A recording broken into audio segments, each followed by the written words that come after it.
जमात इस्लामी के अमीर सैयद मुनव्वर असद साहब ने हमें शरीक हुए हैं। मुनव्वर साहब, बहुत बहुत शुक्रिया प्रोग्राम में शरीक होने का। आप खैरियत से हैं? जी अल्हम्दुलिल्लाह।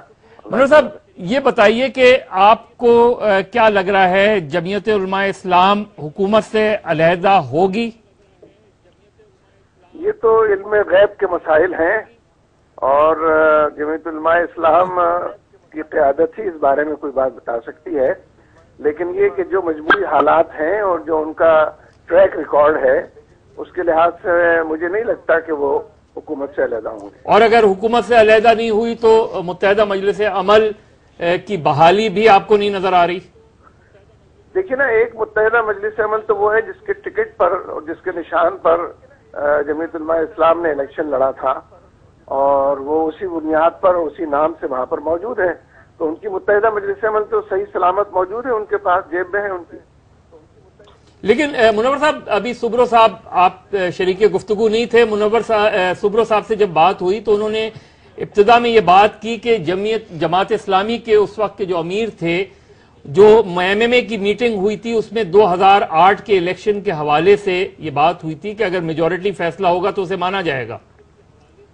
नहीं, सवाल ये कि हम तो मौजूद ही नहीं थे, मेजॉरिटी माइनॉरिटी की तो बाद में बात है, लेकिन इससे पहले जितने अहम फैसले हैं वो सरबराही इजलास में इत्तेफाक राय से हुए हैं। तमाम रजिस्टर उठाकर देख लिया जाए, सारा रिकॉर्ड मौजूद है, इसलिए चीजों को अब डिफ्यूज करने की भी कुछ ज्यादा गुंजाइश तो मौजूद नहीं है। मुनव्वर असद साहब, आपने कहा कि ये जो एमएमए है ये वो एमएमए नहीं है जो 2008 से पहले थी, यही बात है? हाँ, मैंने ये अर्ज किया है कि इस वक्त जो असेंबली में एमएमए मौजूद है, तो जो लोग उस हवाले से असेंबली में जाने पहचाने जाते हैं उनको तो किसी एमएमए की बहाली की फिक्र नहीं होनी चाहिए। उनकी एमएमए तो उनकी जेब की घड़ी मौजूद है। तो ये बात एक्सेप्टेबल नहीं है जमात इस्लामी या दीगर जमातों को कि हुकूमत में अलहदगी से पहले एमएमए बहाल हो?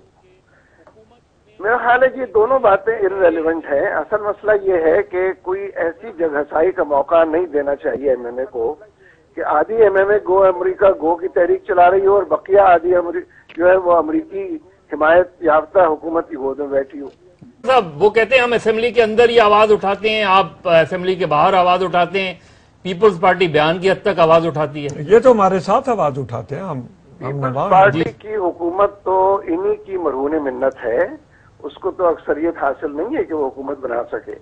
इनकी माशाल्लाह जो मजबूत सी बैसाखी है उसी के सहारे वो खड़ी है। तो एक ऐसी हुकूमत जिसके बारे में सबकी ये राय है कि वो परवेज मुशर्रफ की पॉलिसियों का तसलसल है, उस हुकूमत को कायम रखने में, दायम रखने में और उसकी तमाम पॉलिसियों को जिंदा सलामत रखने में इनका जो रोल है वो किसी से मख्फी तो नहीं। गुल साहब की इस बात से इत्तेफाक करते हैं कि इस असेंबली के होते हुए मौलाना फजलुर रहमान हुकूमत से नहीं अलग होंगे जिसकी मियाद में? देखिए, मुझे इत्तेफाक और इत्तेहाद का मसला दरपेश नहीं है। जो ट्रैक रिकॉर्ड है और जो अभी तक सूरत हाल जारी है, जिसके साथ है उसके साथ है, मुदाखलत बढ़ जाने का मामला लोगों के सामने है, उसके बाद हमने तमाम रवैये देख लिए हैं। तो मैं तो किसी खुशगुमानी में मुब्तला होने के लिए और अपने जुलू में चलने वाले लोगों को किसी खुशगुमानी में या उसने जन की तरफ लाने में कामयाब नहीं हो सकता। तो ये बहरे मुलाकात है जो अब तक ये जो पिछली एक आध मीटिंग्स हुई हैं? हाँ, दो मीटिंगें हुई हैं अब तक। जी जी। एक इस्लामाबाद में हुई थी, एक लाहौर में हुई है। तो जाहिर है कि उसका जो कुछ भी नतीजा है वो भी प्रेस और मीडिया में आ गया। कोई चीज अगर ऐसी है जिसको पेशरफ्त कहते हैं तो मेरे इल्म में तो नहीं है। मुनव्वर साहब, क्या मौलाना शीरानी का नजरियाती काउंसिल की चेयरमैनशिप आप उसको किस तरीके से देखते हैं?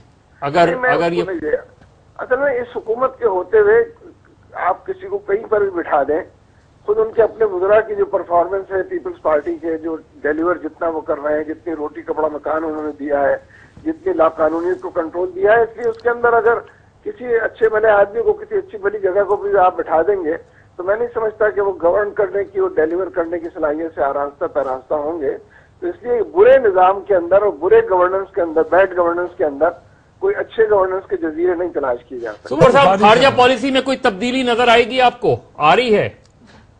मुझे तो न दिफाई पॉलिसी में कोई तब्दीली नजर आती है न खारजा पॉलिसी में। हमारी जो खारजा पॉलिसी इस वक्त है वो इस रीजन में जो अमेरिका की खारजा पॉलिसी हो सकती है उसको हमने अडॉप्ट किया हुआ है। ये वार ऑफ टेरर हमारी जंग नहीं है।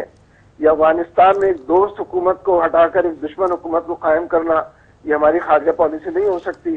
پورا مغربی بارڈر فوج سے خالی تھا اور پرامن تھا. اب جناب وہاں فوج بھی لگائی ہوئی، اس کے باوجود پرامن نہیں ہے. اور ایک بھارت دوست پاکستان دشمن حکومت وہاں قائم ہے، ہماری خارجہ پالیسی نہیں ہے. اور یہ جے یو آئی اگر اس کا حصہ ہے تو پھر جے یو آئی کی بھی اتنی ہی ذمہ داری ہے؟ نہیں، ذمہ داری تو اس سے زیادہ ہے، اس لیے میں نے عرض کیا کہ پیپلز پارٹی تو مائنورٹی میں ہے قومی اسمبلی میں.